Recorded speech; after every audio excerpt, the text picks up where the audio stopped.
Morning everyone, welcome back to our channel. Finally সেই দিনটা এসে গেছে যে দিনে আমরা যাচ্ছি আজকে আন্দামান। তোমরা তো আগে ব্লগে দেখেছো, আমরা উঠে গেছি মোটামুটি 3:30 নাগাদ। আমি আর সুমন উঠেছি, বাবু এখনো ওঠেনি। এখন বাজে প্রায় 4:30 মতো। তো আমি বাবুর জন্য এখানে ডালিয়া করে নিয়েছি, এখানে ওটস করে নিয়েছি, আর বেরোনোর সময় ওকে একটু দুধ খাইয়ে দেবো। আমরা 4:45টার মধ্যে বেরোচ্ছি আজকে। আর এইবার গিয়ে আমরা তো রেডি হয়ে গেছি, আর এইবার গিয়ে বাবুকে রেডি করবো। সো আমরা হয়ে গেছি ফাইনালি রেডি। আর এখন বাজে প্রায় 5টা বাজতে 5 মিনিট বাকি। গাড়ি ওই জামাপুকুরে গেছিলো আগে, আমার কাকুকে ওখান থেকে তুলে নিয়ে ওরা বেরিয়ে গেছে। বেরিয়ে গিয়ে আমাকে ফোন করলো, ওরা এখন আসছে আর আমরা এখন বেরোচ্ছি। দেখা হচ্ছে গাড়িতে উঠে, চলো। এখন বাজে প্রায় 6:10 আর আমরা প্রায় চলে এসেছি মধ্যমগ্রাম। দিদিরা এখনো পর্যন্ত বেরোয়নি।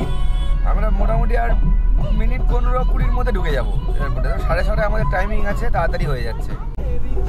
পাক্কু এখানে নাচছে। হ্যাঁ, মানে আমি ভাবলাম মনে ও গাড়িতে আসতে একটু ঘুমাবে। দেখো গান চালিয়ে গেছে, নাচানাচি করেই যাচ্ছে। আর আমরা মনে হচ্ছে ঠিক টাইমের মধ্যে পৌঁছে যাবো।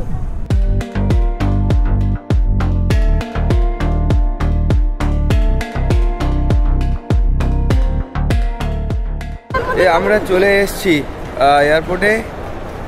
সবাই চলে এসে দেখো দাদুর সাথে একজন হেঁটে বেড়াচ্ছে এখন। ঠিক আছে, তো আমাদের এখন লাগেজ টাগেজ কিছু জমা করা হয়নি। সব সময়ের জন্য লেট, ওদের জন্য ওয়েট। ওরা এখন লাইনে দাঁড়িয়ে আছে, ওরা আসলে তারপর আমরা ব্যাগেজ জমা করব।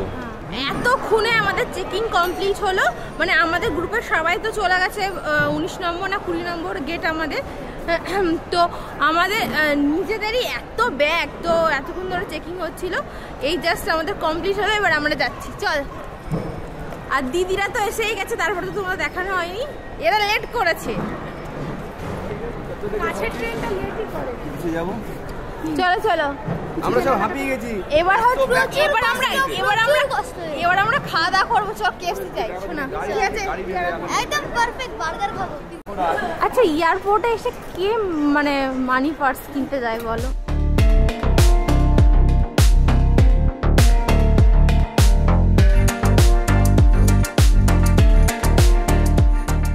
বাবু, তুই কি এতে কিছু নিবি নাকি? আমার একটা চাবি রিং নেবো, মাকে বলো। চাবি রিং তো পিছনটায় আছে। হ্যাঁ, ওটা যাও। নাকি প্লাস্টিক বডি, মেটাল বডি। এখানে এসে বাবু গাড়ি এখনো দেখতে পাইনি। তাই 5টা সেট, তাই তো?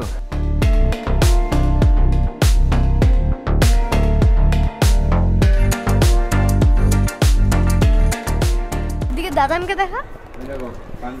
বাবা দেখো সানগ্লাস পরে কি করছে।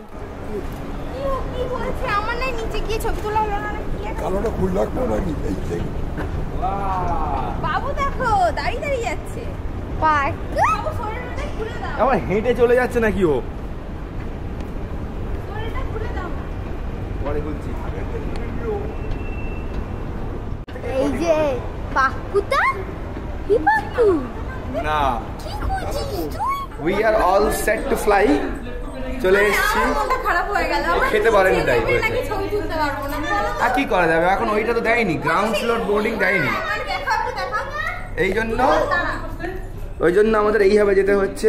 ওর বক্তব্য হচ্ছে নিচ থেকে ও মানে ওই বাসে করে গিয়ে বোর্ডিং হতো, যেটা সেটা চেয়েছিল। যাই হোক, সেটা সম্ভবত বোর্ড প্লেয়ার পেয়ে যাবে তুমি। আমাদের ফ্লাইট এই যে দাঁড়িয়ে আছে এখানে।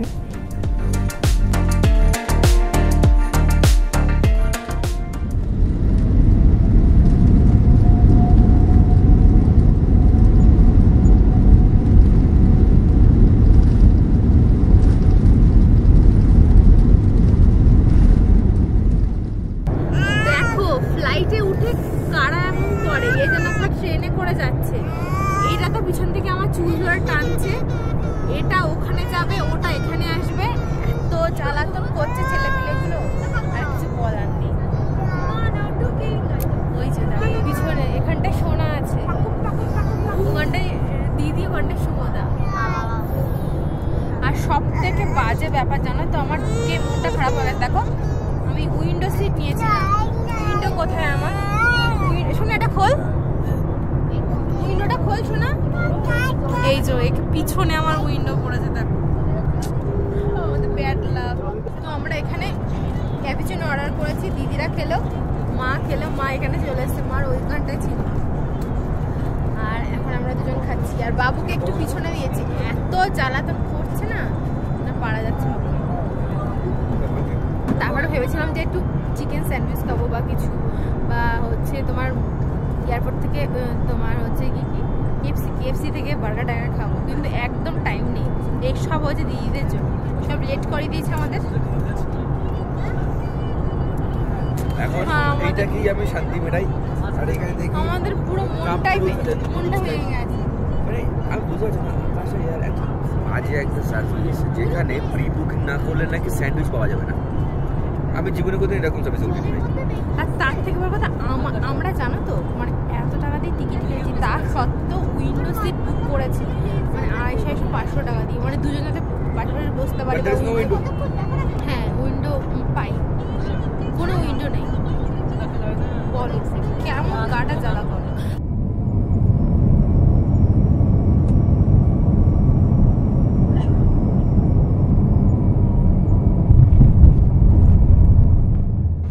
Please remain seated with your seatbelt fastened and all carry-on baggage stowed until the aircraft is parked at the gate. So আমরা চলে এসেছি বীর সাভারকার এয়ারপোর্টে, পোর্ট ব্লেয়ারে। এই এখন বাজে হচ্ছে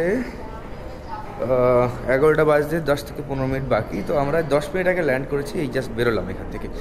সো আমাদের যে এজেন্সি আছে, এজেন্সি থেকে গাড়ি টাড়ি সব কিছু অ্যারেঞ্জ করে রেখেছে এখান থেকে ডিরেক্টলি হোটেল যাওয়ার জন্য। তো আমরা এখন সবাই এক জায়গায় হয়ে গাড়িতে উঠে যাব সোজা হোটেল। সো আমরা আমাদের লাগেজ পেয়ে গেছি, এখন লাগেজগুলো নিয়ে বেরিয়েছি। যে আসছে আমাদের গাড়িটা সব ওখানে রয়েছে, দেখা যাক কোন গাড়িটা দিয়েছে, কত বড় গাড়ি। আমাদের লোকজন আছে, টিম মেম্বারের প্রচুর, প্রায় 26 জন মতো টিম মেম্বার, আর আমাদের ইন্টারনাল টিম মেম্বার একটু কম, যাই হোক, বাট সবাই মিলে অনেকটাই বেশি। তো আমরা যাচ্ছি এখন গাড়ির উদ্দেশ্যে, এখান থেকে সোজা যাবে হোটেলে। এই যে কি ব্যাপার,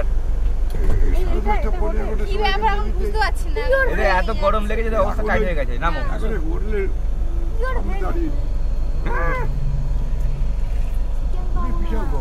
কি বলছে, বিশাল গরম, বিরাট গরম, বিরাট। আমরা চলে এসেছি এয়ারপোর্ট থেকে হোটেল এয়ারপোর্টে, মানে কতটা মিল এ দেখো, হোটেল এয়ারপোর্ট, যাই হোক মিল আছে। আমরা এখন দেখি এরা গেল কই, পাক্কুর মা কি ঢুকে পড়েছে, বা ওরা ঢুকে পড়েছে নাকি আবার। চলো আমরা ঢুকি। আমরা এই জাস্ট হোটেলে ঢুকলাম, আমাদের এখনো রুম দিইনি, তো রুমটা ঠিকঠাক হচ্ছে, কে কোন রুম নেওয়া হবে সেটাই। এই যে আমার পাক্কু যে গাড়ি দেখছে, হ্যাঁ এখানে যেন ও চালাতে পারে। ও মানে গাড়ি সরে আসো, গাড়ি এত পছন্দ করে, মানে সেই এয়ারপোর্টে গাড়ি আছে, ও সেখানে সেই গাড়ি নেবে, সবকিছু গাড়ি দেখলে হয়। দেখো, আর সারা শোনো আমি বলছি, তারা বলে সারাটা ফ্লাইটে তুমি জানো না, দুটো বাচ্চা, তোমরা জানো না, দুটো বাচ্চা যা করেছে, লোকাল ট্রেনে বাসে আমরা যাতায়াত করছি, এ চিৎকার করছে, ও চিৎকার করছে, সে কি অবস্থা। হ্যাঁ, আমার একটা জিনিস বলার আছে, সরে এসো। সো আমি মানে এর আগে ধরো এজেন্সি থেকে যেগুলো ঘুরতে যাওয়া হয়, এখন সবেমাত্র আমরা ঢুকলাম, এরপরে কী হবে আমি জানি না, কিন্তু ফার্স্ট যে ইমপ্রেশনটা, সেই ইমপ্রেশনটা কিন্তু খুব ভালো। তার কারণ হচ্ছে এই যে হোটেলটা এনেছে, প্রথমত এই হোটেলটা এয়ারপোর্ট থেকে খুব কাছে, ম্যাক্সিমাম খুব বেশি হলে 5 মিনিট ডিস্টেন্স। তার উপরে ব্যাপার হলো এখানে ঢোকা মাত্রই ওয়েলকাম ড্রিঙ্কের ব্যবস্থা করেছে এরা, যেটা আমার খুব ভালো লেগেছে। যেহেতু আমরা এজেন্সি থেকে এসেছি, একটা বাল্ক বুকিং হয়েছে, তার সত্ত্বেও যে এরা এটা দিচ্ছে, এটার জন্য আমার মানে সত্যি খুব ভালো লাগছে। আসার সাথে সাথে আমাদের ওয়েলকাম ড্রিঙ্কস দিল, বাবু আর পরীকে দিচ্ছিল, কিন্তু আমি বললাম না, ওরা খাবে না, ঠান্ডা ভীষণ। ভালো না বলো? হ্যাঁ, আমি এটাই বলছিলাম। তো আমরা তো রুমে ঢুকে গেছি, তো রুম রুটটা তোমাদের সাথে একবার শেয়ার করে দিই। তো এখান দিয়ে ঢুকে ফার্স্টেই একটা রকম টিভি আছে, আর এখানটায় তোমার আগে টেবিল আছে, কেটলি ফেটলি সব দিয়ে দিয়েছে এখানে। আর এই দেখো আমাদের বাবু এতক্ষণ পর বেড পেয়ে খুব মজা করছে, তাই না? আমি এটাই বলছিলাম যে কোনো জায়গায় এরকম বিশেষ করে ট্যুরের সাথে গেলে এরকম ওয়েলকাম ড্রিঙ্ক দেয় না। হ্যাঁ সেটাই, এটা আমার খুব ভালো লেগেছে, খুব ভালো লেগেছে। এই রুমে অতটা আমাদের এসি মনে হয় না লাগবে, এসি আছে, ও এসি চলছে, ও ইভেন ও যার জন্য বলে তাড়াতাড়ি ঠান্ডা হচ্ছে। হ্যাঁ বাবু তুমি হ্যাপি তো, বাবু তুমি হ্যাপি তো? তো ফ্রেশ ট্রেশ হয়নি। ও তারপরে দেখাই যে এখানটায় একটা মিরর আছে। বাহ, গেট রেডি উইথ মি, এটা শেয়ার করতে পারবো। আর এটা কি গো? ও আচ্ছা আচ্ছা, এখানে এটা একটা কেবিনেট টাইপের, তাই তো? আর ওয়াশরুমটা কোথায়? ও খাটের পাশে এখানেই ওয়াশরুম আছে। ওয়াশরুমটা বেশ পরিষ্কার পরিচ্ছন্ন আছে, অসুবিধা নেই। আচ্ছা, এসে আগে আমরা ফ্রেশ ট্রেশ হলাম, মানে আগে ড্রেসটা চেঞ্জ করে বাবুকে আগে স্নান করিয়েছি, স্নান করে ওকে খাই দিচ্ছি, কারণ ও সেই সকালবেলা কটায় 4:30 না, 4:30 আগে উঠে গেছে, সেই যে 100টা ঘুমায়নি। তো ওর ঘুমটা খুব দরকার, কারণ আমাদেরকে আবার 3টের সময় বেরোতে হবে, টাইম দিয়েছে। এখন অলরেডি প্রায় 12:30 বাজতে যাবে, হাতে সময় নেই। পাক্কু তুমি তাড়াতাড়ি ঘুমিয়ে নেবে। আর খুব মজা পেয়েছে এখানে স্নান করতে, বাথরুমটা খুব পরিষ্কার, তো হচ্ছে এখানে গরম তো জলে স্নান করতে খুব মজা করছে। সো তোমাদের সাথে তো বলা হয়নি, আমাদের লাঞ্চ আমাদের হয়েছিল ডাল ভাত, আর ছিল আলু ভাজা, কি বলে বাঁধাকপি আলুর চচ্চড়ি ছিল, ডিমের ঝাল ছিল, চাটনি পাঁপড়। প্রত্যেকটা রান্না অসাধারণ হয়েছিল। মানে আমাদের সবারই যে বক্তব্য সেটা হচ্ছে ডিম প্রয়োজন পড়তো না, মানে ডাল ভাত এত সুন্দর করেছে আলু ভাজা দিয়ে, একদম পারফেক্ট বাঙালি খাবার, খেয়ে মন ভরে গেছে। তো সেই সময় আমি দেখাতে পারিনি, তার কারণ হচ্ছে এই যে পাক্কু একদম ঘুমাচ্ছে না। সেই দেখো, সেই 4:15 উঠেছে ভোরবেলা, সেই থেকে ঘুমায়নিও। যখন দুপুরবেলা ধরা হচ্ছে তখনও ঘুমাচ্ছে না ও। যাই হোক, অনেক কষ্ট করে আমি আগে দৌড়ে দৌড়ে খেতে চলে গেছিলাম, খেয়ে দিয়ে এসে ওকে ধরলাম, আর সঙ্গে সঙ্গে ওর মা গেল খেতে, তারপরে গিয়ে ঘুমিয়েছে। এই তাড়াহুড়োর জন্যই আমি খাবার ওখানে ভিডিওটা দেখাতে পারিনি। যাই হোক, নেক্সট টাইম থেকে দেখানোর চেষ্টা তো অবশ্যই করবো। এই যে হাউ হাউ করে যাচ্ছে দেখো।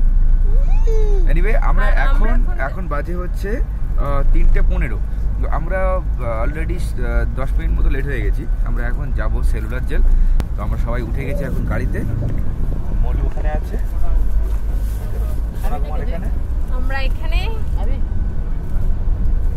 মোটামুটি তাড়াহুড়ো করে সবকিছু রেডি ফেডি হয়েছি, কারণ হচ্ছে গিয়ে আমাদের তো বেশি টাইম ছিল না, মানে 12টার মধ্যে 12টার সময় আমরা হোটেলে ঢুকেছি। তার মধ্যে আবার ছেলেপিলেদের মানে মেয়েকে ছেলেকে দুজনকে স্নান করানো হয়েছে, ওদের খাওয়ানো হয়েছে, ওদের ঘুম পাড়ানো হয়েছে, নিজেরা খেয়েছি, স্নান করেছি, রেডি হয়েছে, কত কি করেছি। আর এই কি দেখেছে? হাম্বা রাস্তায় দেখেছিল, দেখো বাবু কিন্তু খুব খুশি, মানে ও ঘোড়া চাইলে আর কিছু, মানে ঘোড়া পেলে আর কিছু চায় না। তো আমরা পৌঁছে গেছি এখানে সেলুলার জেলের সামনে আর কি। তো এখানে সবাই এক জায়গায় জমায়েত হয়েছে এখানে একসাথে। এখান থেকে আমরা সেলুলার জেলের উদ্দেশ্যে রওনা দেবো। চলো, পাক্কু চলে এসছে, পাক্কুর জুতো খুলে যাচ্ছে বারবার। এই একটা জুতো করেছে, 40 বার জুতো খুলে ফেলছে। ওকে জুতো খুলিয়ে দাও, খালি পায়ে নিয়ে যাও।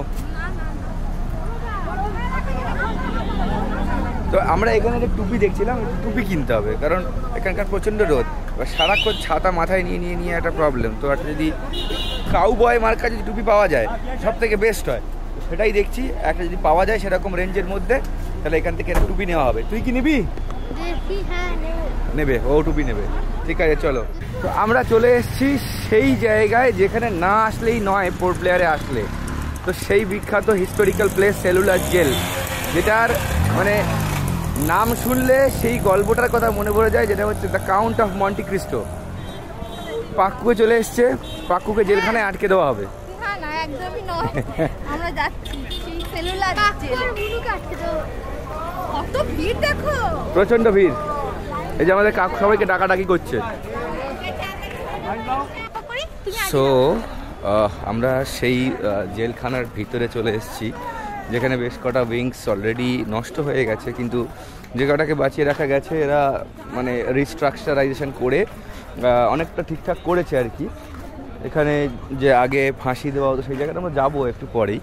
আগে আমরা এই ভেতর দিকটা দেখে আসি, সামনের দিকে কি আছে, তারপরে আস্তে আস্তে প্রত্যেকটা দিকে গিয়ে দেখাবো তোমাদেরকে।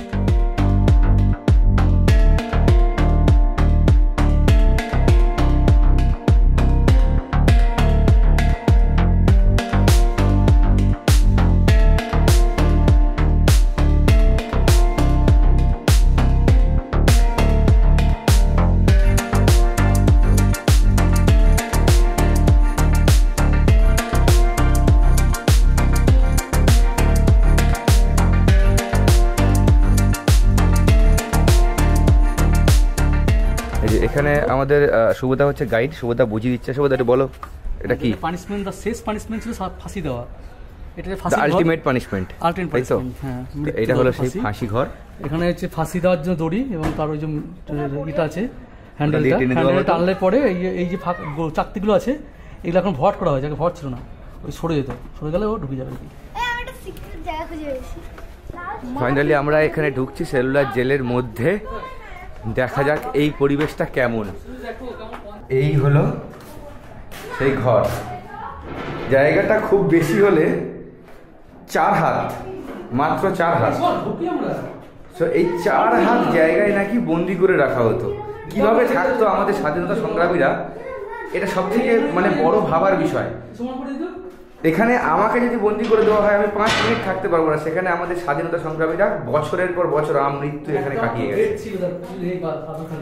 আরও একটা জিনিস এখানে আমি দেখাই যে প্রথমত এই দেওয়ালটা কতটা চওড়া, এটা এইখানটা দেখলে বোঝা যায়। আর এই হচ্ছে এখানে গেট, এই গেটটা আমি এখান থেকে যদি আটকে দিই, এখানে কারোর সাধ্য নেই যে এখান থেকে হাত বাড়িয়ে এই আংটাটা কেউ খুলতে পারে। তো এমনভাবেই এরা তৈরি করেছিল। এখানে দূর থেকে আমরা দেখতে পাচ্ছি সমুদ্র, আর এই জায়গাটাকে এমনভাবে ঘিরে রেখেছে যে কেউ চাইলেও পালাতে পারবে না।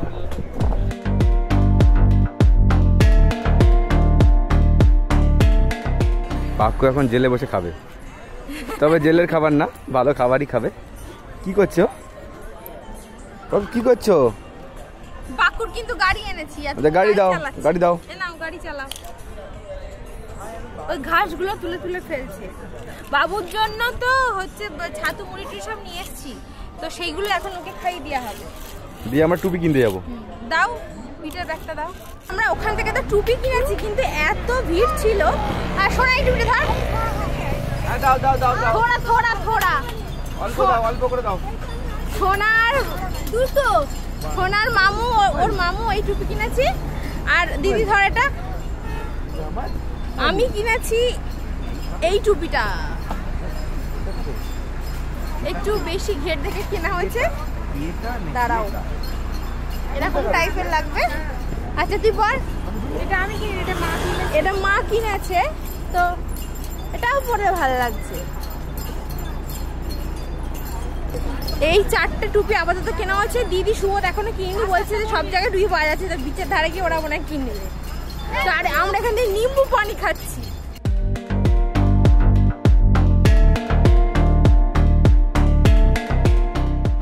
এই যে আমরা এখান দিয়ে ঢুকবো, আর পাক্কুর বাবা যাচ্ছে সামনে। তো আমাদের মনে হচ্ছে এখানে অ্যাক্টিভিটি কিছু করেনি নাকি? অনেক কিছু অ্যাক্টিভিটি এখানে হচ্ছেও। পাক্কু জুতো আছে তো? পাক্কু তোমার জুতো আছে? হ্যাঁ জুতো আছে। এই স্পিড বোট চলছে, কে চড়বে? এটা আবার কি? ও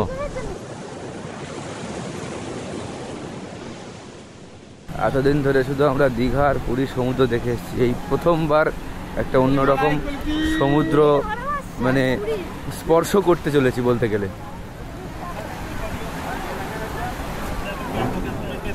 ওয়াও,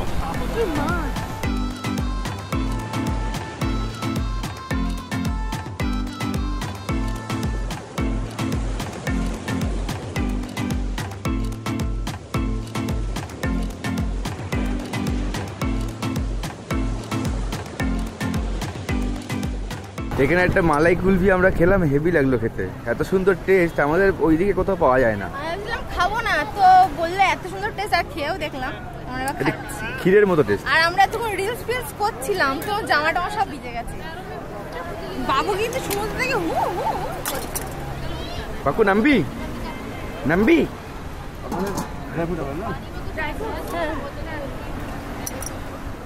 আচ্ছা, আমাদের সুন্দর টিফিন যেটা কাকু দিয়েছে সেটা হচ্ছে চা আছে আর 2টো করে সিঙ্গাড়া। আমাদের খাওয়া কমপ্লিট, দিদিরা খাচ্ছে, তাই না মাম্মাম? মাম্মাম দেখছি হচ্ছে এখানে ডগি, আর পাক্কু দেখছি হচ্ছে ওই চাঁদ মামা, তাই না? চাঁদ মামা ডাকো, চাঁদ মামা ডাকো। চাঁদ মামা কই? পাকু একটু আগে স্বামীর সাথে আবার ভিডিও কল করলো। ও কি আমরা এখান থেকে মণিমা আর হচ্ছে গিয়ে ছোট মার জন্য এরকম টাইপের সেট নিল মা একটা, আর আমি একটা এরকম কড়ির হার নিলাম, হার কানের হাতের আর কি। আমরা আবার চলে এসেছি সেলুলার জেলে, কিন্তু এবারে হচ্ছে লাইট অ্যান্ড সাউন্ড শো দেখার জন্য। আমাদের সামনে এই যে দেওয়ালগুলো রয়েছে এখানেই মেনলি লাইটের শোগুলো হবে, সেটা একটু পরেই শুরু হবে। 7:50 থেকে স্টার্ট, আর এখন বাজে 7:45, আর 5 মিনিট পর।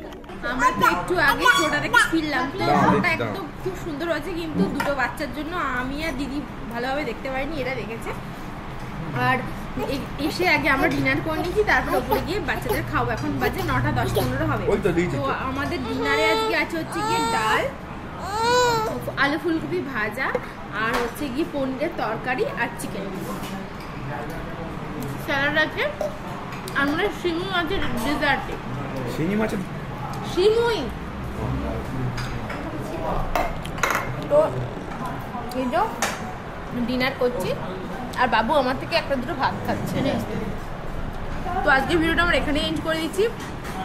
আন্দামান ডে 1 তো খুব দারুণ কাটলো। তো কালকে আমরা আরো অন্য অন্য জায়গায় যাব, সেটা কালকে শেয়ার করব। তো বাই।